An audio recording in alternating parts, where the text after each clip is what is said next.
Now, it's only fair that I give you a warning. This podcast talks about serial killers, murderers, cults, child molesters, in fact, the darkest parts of the darkest minds of humanity. It is not for the faint of heart, so listener discretion is advised. You have been warned. Today, we're taking a look into the case file of Andrei Chikatilo, the Butcher of Rostov, one of the most infamous serial killers in modern history. At the end, he would be charged with some 52 murders, although many historians believe that the true tally is much, much higher. Andrei Chikatilo did not become a monster in adulthood. He was forged as a child in famine, violence, shame, and psychological deformity. Now, his origins matter because they're unlike any other killer that we've covered. A childhood so bleak it feels fictional, and yet every part of it shaped one of history's most sadistic predators. Chikatilo was born in 1936 in rural Ukraine. This was during the tail end of Holodomor, a man-made famine that killed millions. He never experienced a normal childhood. He saw people who died in the streets. He watched villagers starve to death in their homes. Cannibalism was not a myth, it was a whispered reality. Children would vanish without explanation, and food was nearly non-existent. His earliest memories were hunger, fear, and death, the psychological bedrock of his adult pathology. One story that Andrei would recall was carved deep into his mind. According to his mother, his older brother Stefan had been kidnapped and eaten during the famine. Now, whether this was true or not, it became one of the most important psychological anchors in Chikatilo's development. Imagine being a child and believing, my brother was eaten. This is what happens here. Cannibalism entered his worldview long before crime ever did. Chikatilo's father would be conscripted into World War II. He was captured as a POW, then labeled a traitor by Soviet authorities and beaten and demeaned upon return. His mother was physically abusive, emotionally cold, overwhelmed by the hardships and prone to punishing Andrei for things that were out of his control. They lived in a one-room hut which was infested with lice, filled with screaming, fighting, and degradation. Andrei wet the bed for years, and his mother would beat him for it. Shame became a constant companion. As puberty hit, Chikatilo discovered the failure that would shape his crimes. He could not maintain an erection, not with partners, not with girlfriends, and not even with his future wife. He was mocked, rejected, humiliated, the worst possible outcome for an already fragile, terrified young man. But then everything changed. One day, while attempting to grope a girl in a moment of desperation, she struggled, panicked, and tried to get away, and Chikatilo ejaculated from the fear and her resistance. This was the psychological birth of one of history's worst killers. Fear became arousal, the struggle became erotic, the power became sexual, and the pain became the release. This is the foundation of paraphilic sadism. He could not function sexually unless someone else was terrified. As Chikatilo grew older, nothing improved. He failed romantically, he failed sexually, he failed emotionally, and he failed socially. He ended up joining the Communist Party, not out of his ideology, but because he believed the uniform made him look important and normal. He got married, but he could not consummate sex normally. His children were conceived through manual stimulation. Inside his fantasy world, things would grow darker, a lot darker. Children, teenagers, blood, cutting, control, stabbing, dominating, watching victims die. His mind drifted further into a place where violence and sexuality became fused into a single impulse. Eventually, Chikatilo would become a schoolteacher, a youth leader, a mentor, and a figure of authority. Soviet schools were overcrowded and understaffed. The boundaries were weak, and oversight was nearly non-existent. When he molested children, which he did repeatedly, the school did not report him to the police. Instead, they transferred him quietly. This was the turning point: silence and protection, a shield created by Soviet bureaucracy. It taught Chikatilo that I can do anything. No one will stop me. And he was right. Now remember that Chikatilo grew up in famine, with wartime terror, humiliation, suffered sexual dysfunction, physical abuse, emotional neglect, cannibalism folklore, and a repressive Soviet system that silenced crime. He became an adult in an era where murders weren't publicly reported, in a nation that claimed serial killers did not exist under communism, with institutions that protected predators instead of punishing them. He had the fantasy, he had the rage, he had the impotence, and he had the opportunity. All he needed was a victim, and in 1978 he found one. And this is where the nightmare began. Andrei Chikatilo did not ease into murder, he exploded into it. His first kill wasn't experimental, clumsy, or hesitant. It was fully formed, violent, sexual, and sadistic, a preview of everything to come. And because of the Soviet system's failures, that first kill didn't stop him, it unleashed him. The first murder would come in December of 1978, and it was the spark that ignited the spree. 9-year-old Yelena Zakatanova. Chikatilo lured 9-year-old Yelena away from a marketplace to a quiet riverside area. He tried to sexually assault her, but he failed. His impotence triggered his rage, and her fear triggered his arousal. The combination was lethal. He stabbed her repeatedly, slashing and mutilating her body. He ejaculated during the attack, confirming the connection between violence and sexual release. This is the exact moment Andrei Chikatilo became a true predator. He disposed of the body in the river and went home as if nothing had happened. Now at this point, Soviet investigators were under immense pressure to solve the case quickly. They arrested Alexander Kravchenko, an innocent man who had a prior record. He protested his innocence, he begged, and he denied everything. But the state needed a scapegoat. Kravchenko was convicted and executed. Meanwhile, Chikatilo watched from the sidelines and learned the most important lesson of his life. The system cannot catch me. He had just murdered a child, and the Soviet Union had killed the wrong man for it. This single event is why he became one of the most prolific serial killers in history, because he felt invincible.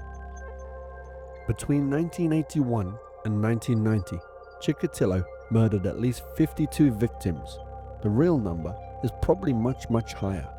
His hunting grounds were predictable, yet nobody connected the dots. He targeted bus stops, train stations, forest paths, remote fields, rural parks, rural trails, and small towns along railway lines. The victims were always children, teenage boys, teenage girls, and young women, occasionally adult females. If they were alone, vulnerable, or willing to follow him for food or money, they were prey. Chikatilo's killings followed a recognizable pattern, though investigators struggled to accept its brutality. He would lure the victim by offering them food, a small amount of money, some place to stay warm, help at a station, or he simply used authority and patience. And of course, kids trusted him instantly. He would isolate his victims by leading them into dense wooded areas or abandoned buildings, places where screaming meant nothing. He would attack from behind, grabbing them, pinning them, or knocking them down. Then, Chikatilo rarely used a gun. He always used knives, and always in overkill patterns. He would repeatedly stab, slash, mutilate, cause severe abdominal wounds. He was into genital mutilation in many cases, and he also cut out eyes in some of his killings. In his mind, stabbing replaced the sexual function that he lacked. Because he was impotent, the violence itself became his sexual release. He often ejaculated during mutilation. In several of his murders, he bit his victims, would remove their nipples, he would chew or tear at parts of the body, he would cut out sexual organs, and consume small portions. This wasn't survival cannibalism, it was a ritual, an imprint of the famine mythology he grew up with. Now his murders accelerated for two reasons. He became emboldened. Each successful kill increased his confidence. The Soviet police refused to admit it had a serial killer on its hands. Soviet doctrine claimed serial murder was a Western disease, so when bodies appeared repeatedly with identical mutilations, they blamed different killers. They linked cases incorrectly, they would ignore the patterns, and they refused to share information. Most importantly, they didn't warn the public. The refusal to admit the problem allowed Chikatilo to kill almost without resistance. He hid in the gaps that the system created. By 1984, his body count had exploded. There were boys that were stabbed dozens of times, teen girls who were found mutilated beyond recognition, women that had been disemboweled, children with severed limbs, victims with bite marks and missing body parts. Some bodies were so violently attacked that investigators initially believed an animal was responsible. Now, one of the most chilling elements is that Chikatilo would return to some crime scenes days later to relive the murders and masturbate over the corpses. This placed him in the same category as sexually sadistic necrophilic killers such as Dahmer and Bundy, but far more brutal in physical violence. By mid-1984, investigators finally noticed it was the same stabbing pattern, the same sexual mutilation, the same body disposal areas, and the same victim profile, as well as the same geographic clustering along railway lines. They realized, too late, that they were dealing with one offender, a serial killer that did not exist under Soviet ideology. The manhunt began, but Chikatilo was already evolving, already perfecting his approach, and already killing again. In 1984, the internal pressure boiled over. The Ministry of Internal Affairs launched one of the largest manhunts in Soviet history. The dragnet would investigate 200,000 men.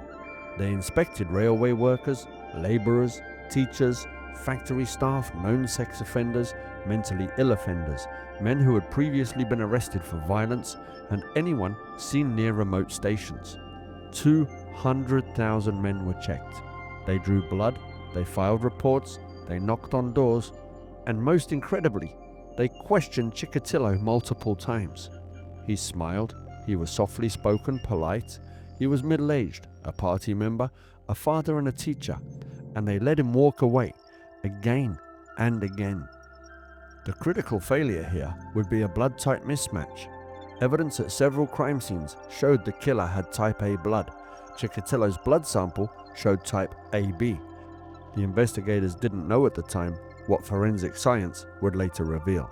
His semen and blood were different types due to a rare genetic condition, meaning that his blood would look innocent, but his semen would match the killer.